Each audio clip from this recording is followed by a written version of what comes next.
Bueno, entonces es por eso que tratando de darle la vuelta un poco a esta teoría subyacente y bastante antigua, nuestro título, el título de la presente intervención,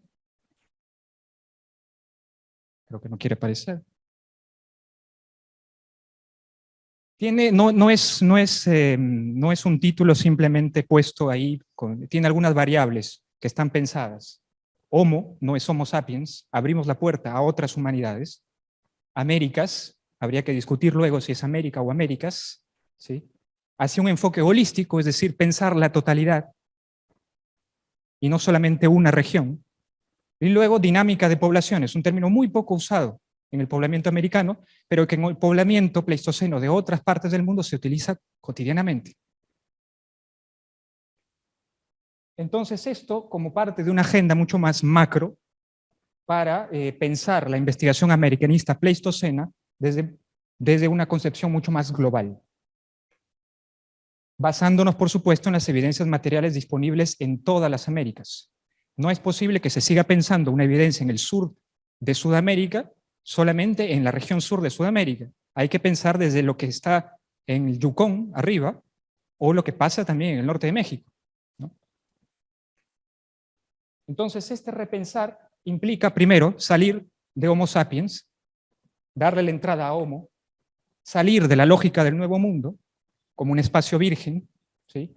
Pensar la totalidad americana con espacios con historias complejas, salir de esa lógica del poblamiento vectorial, que se traduce en flechas en nuestros mapas, entrar a la dinámica de poblaciones, que implica nichos, contactos, redes de interacción, organización intergrupal, intragrupal, aprendizaje de paisajes nuevos y ocupados, transmisión del conocimiento, ¿sí?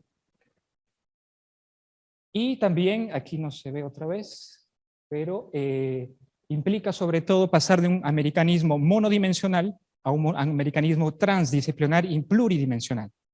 Ahora, nos preguntamos si ese enfoque holístico que estamos planteando, ¿qué implica? Implica una enormidad de variables, ¿sí? Implica ver las vías de entrada y de expansión, los mecanismos y efectos de dispersiones, implica ver la naturaleza de los sistemas de subsistencia, implica pensar los sistemas técnicos, implica observar también la dinámica propia, la datación y la sincronización de los poblamientos, implica también ver la gran pregunta del origen de las poblaciones fundadoras, pero pensarlas en sinergia, no pensar cada una de las variables de forma aislada. ¿Este enfoque es posible o es una utopía, vista la realidad actual? Este enfoque es utópico si abordamos la totalidad, si queremos abordar todas las variables y por tanto abordamos absolutamente nada, ¿sí? O pensamos cada una de estas variables a nivel micro, meso y macro regional, en una arqueología regionalista, comunicándose con las otras, tratando de pensar cada variable en la totalidad del poblamiento. A este americanismo holístico, le denominamos también americanismo hard, en contra del soft, ¿sí? Mucho más pensado desde la originalidad americana, que trata de introducir esta totalidad del nuevo mundo, supuestamente, en la dinámica de la prehistoria universal o de la arqueología universal. Entonces, lo que tratamos de entender no se trata de responder a la clásica pregunta de cuál es la primera evidencia que aparece, cuál es el primer sitio. Lo que tratamos de responder es a estas dos preguntas básicamente. ¿Cómo las Américas pleistocenas nos ayudan a comprender las dispersiones de Homo a través del planeta? ¿Sí? ¿Cuáles fueron los procesos demográficos subyacentes a la dispersión y ocupación de Homo en las Américas y hacia las Américas? Y entonces eso implica integrar los modelos existentes, pensar una arqueología, como ya lo dije, de índole regional, y pensar desde nociones mucho más holísticas como territorio, herencia, convergencias, etc. Eso es lo que venimos haciendo en la misión de Piauí desde hace 10 años, bajo la dirección del profesor Boeda y la colaboración con nuestros colegas brasileños. Entonces, vayamos a lo más concreto sobre la misión franco-brasilera de Piauí. Ustedes tienen aquí un mapa donde pueden ver la ubicación de nuestro proyecto, ¿ah? Que es en el Parque de la Serra de la Capibara.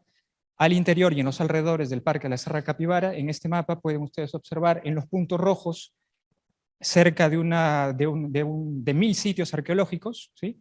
Y de sitios, de diferentes sitios al cielo abierto, sitios en estratigrafía o sitios con muros con arte rupestre. De esos 1000 sitios aproximadamente, 700 tienen arte rupestre.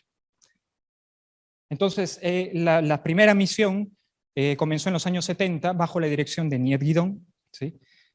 Financiada por el Ministerio de Relaciones Exteriores, una misión francesa ya en ese momento. Y luego, en continuidad con esa misión, el profesor Boeda comenzó en el Piauí, respondiendo a una solicitud de Niet Guidon para hacer una expertise sobre el material lítico que había convulsionado al mundo por ser bastante antiguo, ¿no? Y bueno, lo que ya ustedes conocen, imagino, es el tema del arte rupestre, muy conocido de la Serra de Capibara, ¿no? Donde hay diferentes casas, diferentes escenas diferentes escenas de caza, de sexo, de reproducción, de danza, de ritos, ¿sí? Y nuestro proyecto abarca, trató de responder a estas preguntas que planteamos inicialmente desde una óptica un tanto diferente que la usual, desde pensar a estas respuestas desde una arqueología mucho más territorial, en base a una noción bastante simple. Si queremos probar que existe una ocupación bastante antigua en esta parte del mundo, bueno, si hay una población que estuvo ahí efectivamente, tendría que haber un lugar, un espacio de ocupación recurrente y no solamente un sitio aislado, ¿no? Entonces habría que partir de la noción de territorio y de un espacio vivido donde había una herencia y una transmisión del conocimiento a nivel generacional. Entonces, pensando de ese modo, lo que se planteó es reproducir las excavaciones, ampliar las zonas de excavaciones y trabajar no solamente en uno de las zonas geomorfológicas, sino en distintas, dentro de la misma área, en una área que comprende 30 kilómetros cuadrados aproximadamente. Entonces trabajamos en zona de cuesta, en zona de los desfiladeros internos con los valles más pequeños, y también trabajamos en, aquí creo que no está, pero está en la zona calcárea, creo que aquí tengo un mapa, ¿sí?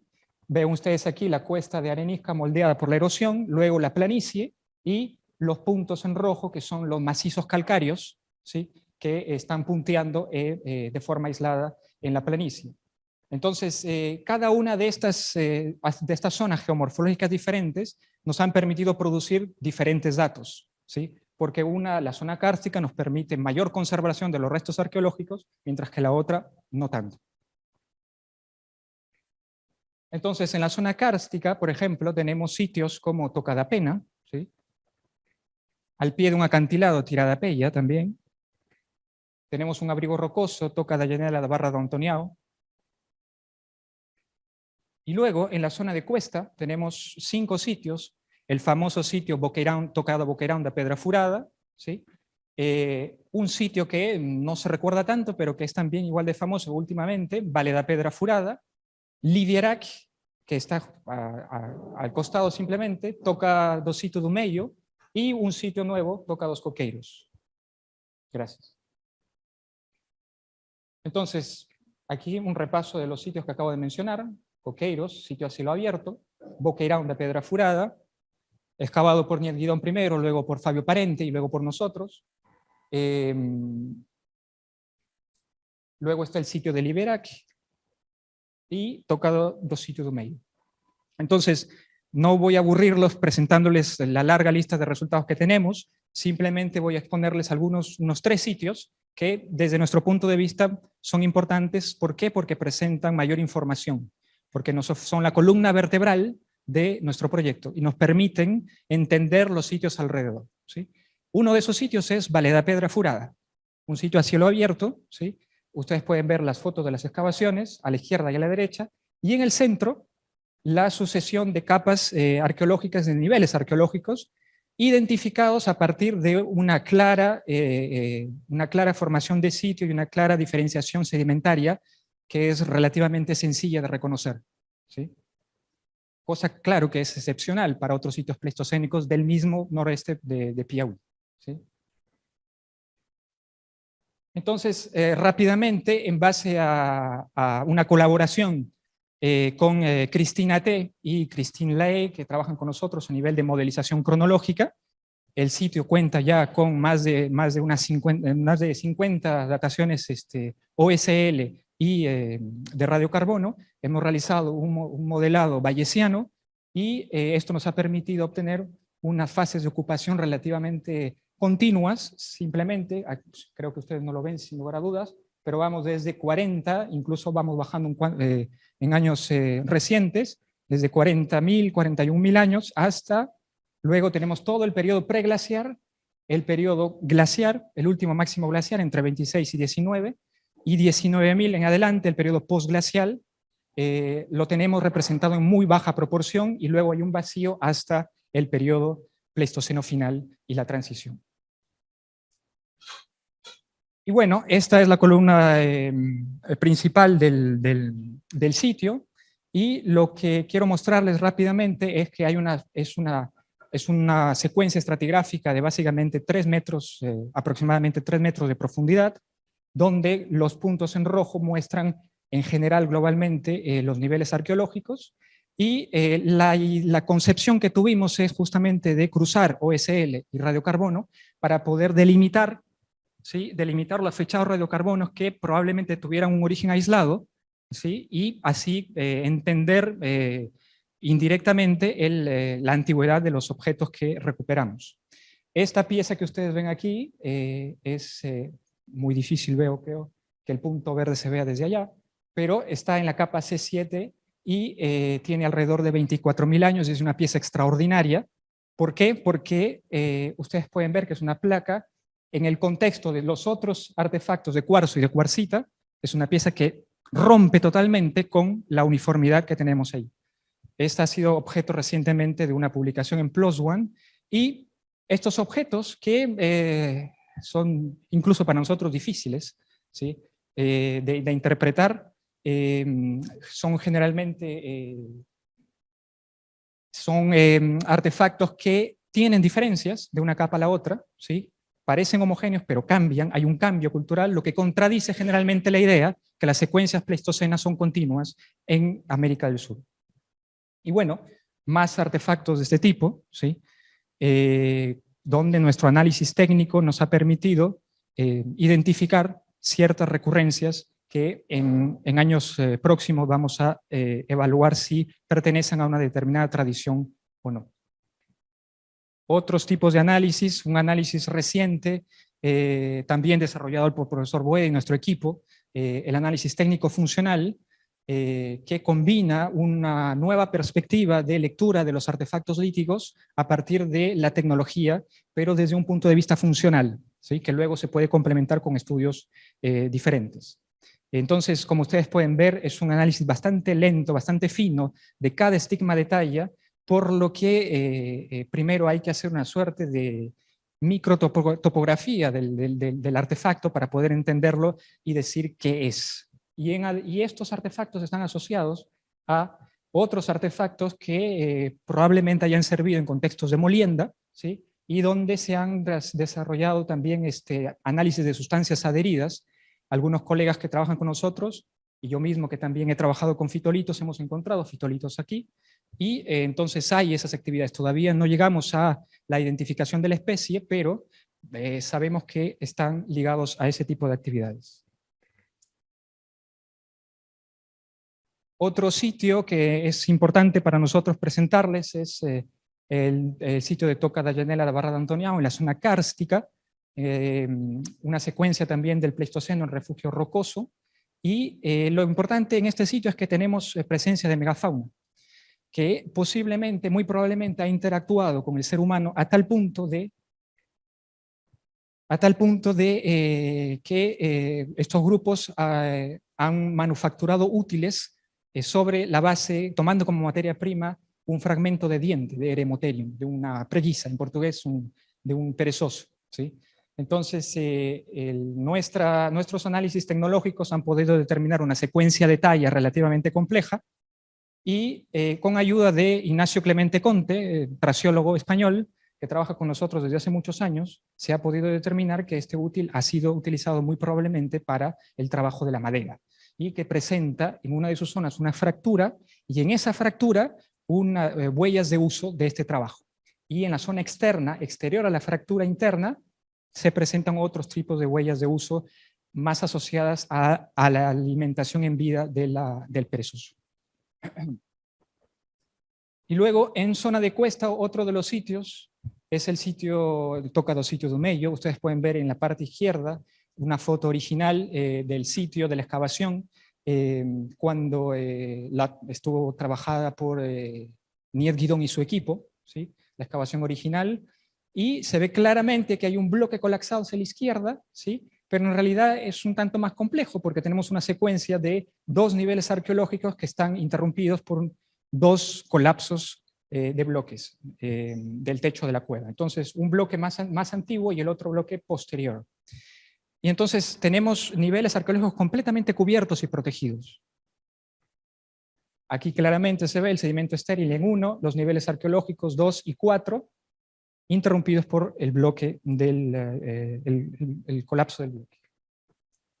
Y en estos niveles arqueológicos, circunscritos dentro de estos colapsos, hemos datado los niveles arqueológicos en cerca de 28.000, 29.000 hasta 30.000 años antes del presente. Esto es básicamente lo mismo, simplemente que no hemos graficado en la parte, en la upper unit, no hemos graficado los niveles porque no entran dentro de nuestra temática, ya son del Holoceno, pero el bloque colapsado y luego las unidades inferiores de 28 a 30.000 años. Y bueno, de esto no puedo hablarles mucho, porque si no mi director me va a matar, y además nuestro editor, porque estamos en proceso de publicación esto, es un nuevo hallazgo de grabados en la roca madre del sitio, ¿sí? Que para nosotros muy probablemente sean producto de una expresión simbólica particular. Y bueno, ustedes pueden ver aquí la expresión, pero esto lo voy a pasar muy rápido. Entonces, en síntesis tenemos alrededor de 9, 10 sitios, aquí no está actualizada la tabla, donde tenemos ocupaciones que se complementan, no necesariamente tenemos ocupaciones continuas en todos los sitios, pero tenemos ocupaciones que se entrecruzan en diferentes zonas, entre la zona de cuesta y la zona kárstica. Y para nuestra felicidad, y probablemente para el malestar de mucha gente, estamos bajando en la antigüedad de los sitios. Cada vez que estamos yendo a campo, estamos bajando a 40.000, 50.000 años, algo que ya estamos en el límite, digamos, de algunos métodos. Y bueno, esto tiene que ver mucho más con mi contribución personal también, en el sentido de que yo no solamente trabajo en el nordeste de Brasil, sino que trabajo también en otras colecciones líticas en el occidente de América del Sur, ¿sí? Y nuestro equipo, nuestros colaboradores y yo hemos viajado a todos los países que presentan evidencias pleistocenas y hemos encontrado 22 sitios pre-Clovis en Sudamérica, ¿sí? Con contextos seguros hemos reevaluado las colecciones y la conclusión es que tenemos un toolkit, tenemos una caja de útiles de herramientas que se repiten, que son recurrentes, pero que se adaptan evidentemente a las materias primas de cada región. Y bueno, luego para pensar esta totalidad americana que les decía al inicio, ¿sí? También no solamente hemos visto el lado de las colecciones líticas, sino también hemos realizado un modelo bayesiano y de suma de probabilidades en base a una base de datos radiocarbónica, ¿sí? Y de OSL, para tratar de ver cómo entender la cronología, cómo repensar la cronología americana del poblamiento a partir de los factores que la han producido. Por ejemplo, la interrupción del corredor libre de hielo al norte, entre los glaciares norteamericanos, Beringia, ¿sí? cuando Beringe estuvo emergida o no, o inundada, y por ejemplo también el hielo, la calota glaciar de Patagonia, o la costa pacífica que se abrió solamente a partir de 18, 17 mil años. Entonces todos esos factores, y por supuesto el Younger Dryas y luego el Boreal Alerot y el Last Glacial Maximum nos han permitido combinar en una suerte de comprensión paleoambiental, arqueológica y geocronológica los aspectos que han producido la cronología pleistocena americana, ¿no? Entonces, no se trata tanto, aquí no se ve, pero en esta parte de aquí, ¿sí?, que es todo lo preglacial, todo lo que va desde 26.000 hasta 40.000, 50.000, es una dinámica completamente diferente a el periodo postglacial, donde vemos una abrupta subida de la población, de los fechados, no de población, pero de los fechados, ¿sí?, y que nos da una suerte de indicio para comprender y plantear nuevas preguntas a este registro, dejando de lado el registro postglacial. O sea, la pregunta es interrogar al registro preglacial a partir de su propia especificidad, no desde el prisma postglacial. Y bueno, algunas reflexiones en el marco de esta reunión. La pregunta inicial que habíamos planteado, el qué tipo de historia estamos construyendo sobre la presencia de Homo en las Américas. Esto tiene mucho que ver con el americanismo original en el sentido del primer americanismo, ¿no?, que tenía que ver que el segundo presidente de la Société des Americanistes de París, el señor Henri Vignot, en 1914 ya decía que el americanismo era la investigación de los orígenes americanos y de la relación entre el mundo antiguo y el nuevo mundo. Y esto, por supuesto, era también la voluntad, la esencia del americanismo científico primero de los inicios del siglo XX. Entonces, en esta primera etapa hay siempre una tendencia, un enfoque histórico y global de las sociedades americanas a partir de los objetos arqueológicos, en busca, por supuesto, de elaborar un cuadro general de la materialidad americana. Pero lamentablemente este enfoque se ha perdido. Este enfoque holístico se ha perdido con los años por múltiples factores científicos y metacientíficos, produciendo evidentemente una arqueología hiperespecializada donde los proyectos no miran más allá de su propia especificidad. Y donde la literatura, produciendo evidentemente una literatura del poblamiento americano que tiene que ver con quién descubrió el primer sitio, o el sitio más antiguo, o el artefacto lítico más antiguo. Entonces, queremos volver a esa esencia de los primeros años del americanismo, donde la arqueología pleistocena tiene un rol fundamental, pero evidentemente en esos años el truco está que hay que volver a un americanismo humanista, mucho más social, mucho más global, pero tratando de investigar las Américas no para informar lo que es Occidente, sino para pensar las Américas a partir de su contexto universal. Y eso es lo que falta, lamentablemente. Eso es una suerte de nuevo americanismo, donde unamos el poblamiento americano al poblamiento pleistoceno de otras regiones. Entonces, eso tiene que ver, por supuesto, con unir investigación cronológica, paleoambiental y tecnológica, y donde la arqueología pleistocena es fundamental, ¿sí? Y bueno, básicamente eso es todo. Esto tiene mucho que ver con lo que les he dicho, la complejidad de las temporalidades americanas, una primera temporalidad que es preglacial, luego una glacial y luego una postglacial, que implican dispersiones bastante complejas y no unidireccionales. Y bueno, básicamente es eso. Esto es simplemente algo anecdótico que tiene que ver con las colaboraciones de las misiones francesas y de otras partes del mundo en América del Sur. Muchas gracias.